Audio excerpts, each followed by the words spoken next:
is happiness? What is the purpose of life? What is the meaning of life? These are the thoughts that are coming to my mind almost every single day. And when I'm out on my bike, I have a lot of time to think. So, naturally, I reflect a lot on these thoughts. And honestly, there's one book that taught me more than any other self-help book. It's actually not even a self-help book. I'm talking about The Alchemist. I'm pretty sure many of you read it. This is currently my first time reading and I didn't finish. But there are some thoughts that are really hitting me hard. And I would like to share with you, so you can have also a similar moment like I do when I'm out on my bike and I have these thoughts, and maybe you can also learn a couple of things along the way. So please join me and let me know your thoughts. There is a line at the very start of the book that I cannot stop thinking about. It says that at a certain point in our lives we lose control of what's happening to us and we start believing that fate is running the show. And then he calls that the world's greatest lie. And I think most of us believed it. Because it was convenient.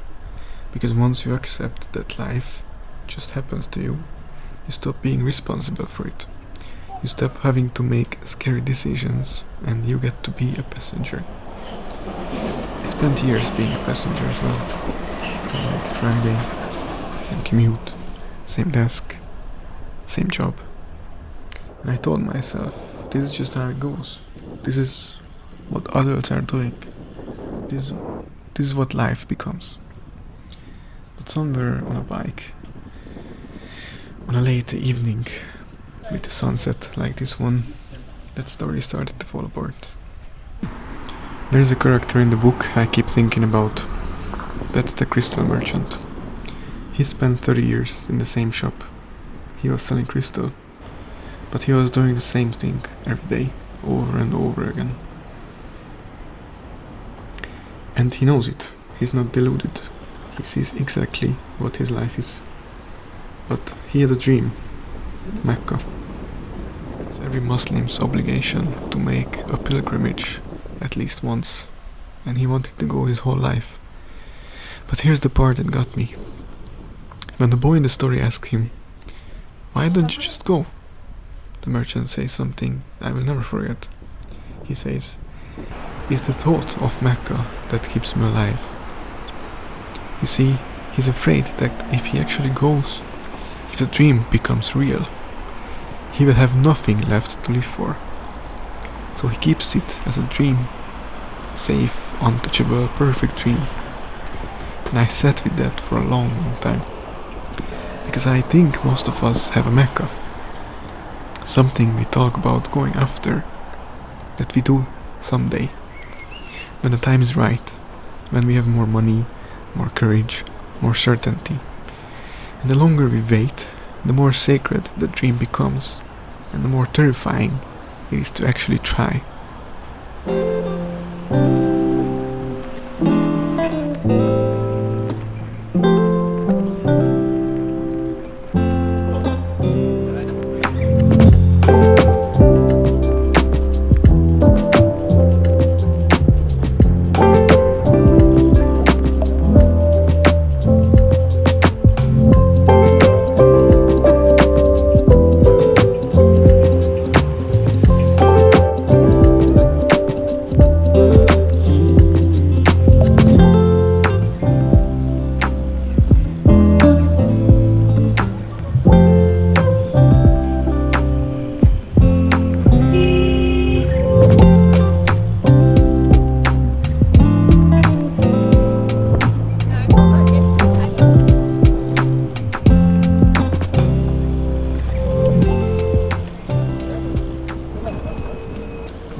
Crystal shop, the boy realizes something.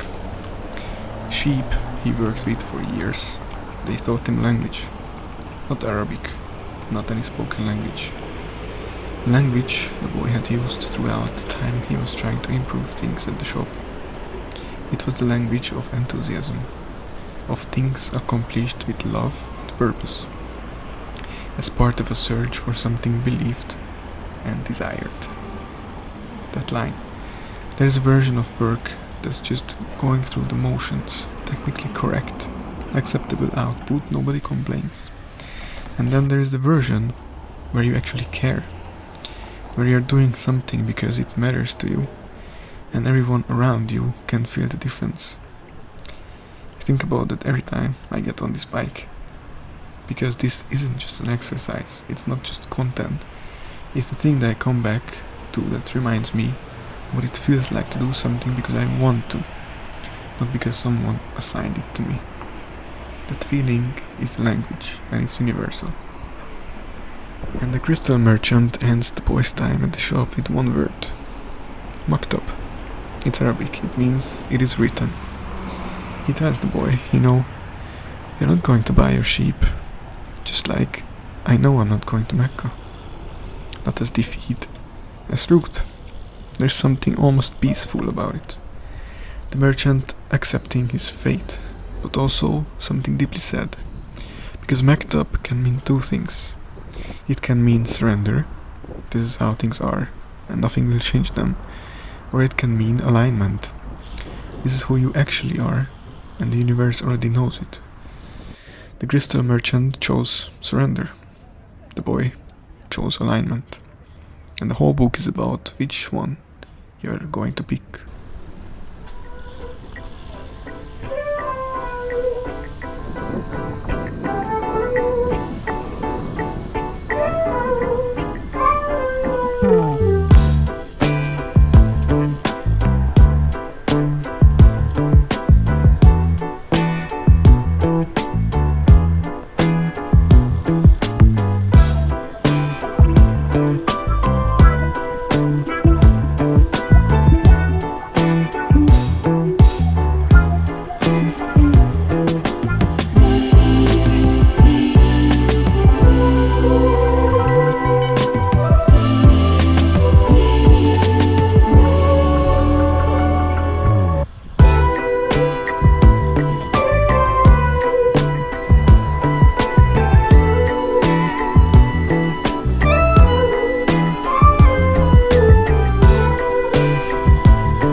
Near the end of the section, I read where the boy almost turns back.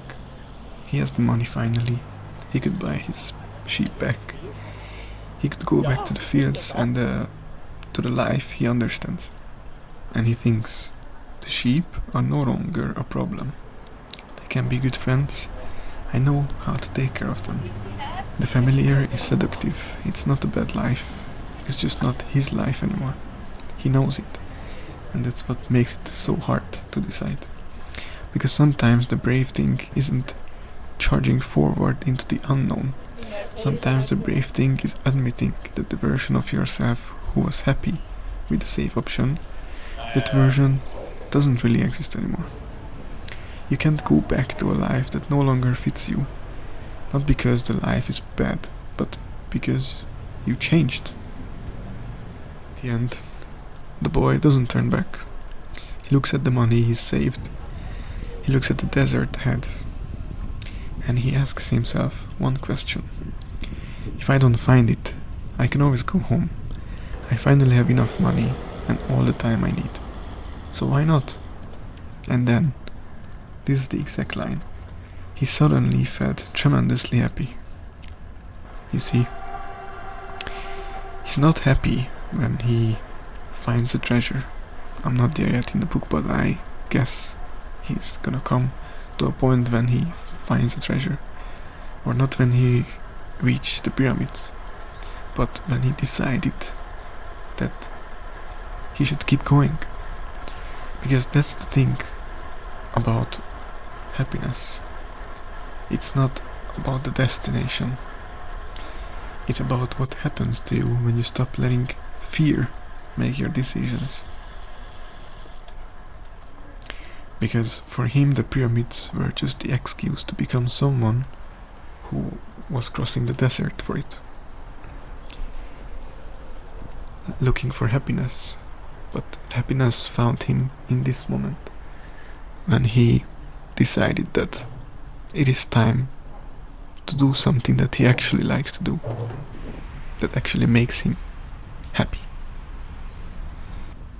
Hi, I'm Daniel, 20 years old finance pro, currently living in Vienna, and I started this channel to share similar videos like this, where I talk about my actual rights, or I share my thoughts just like this one.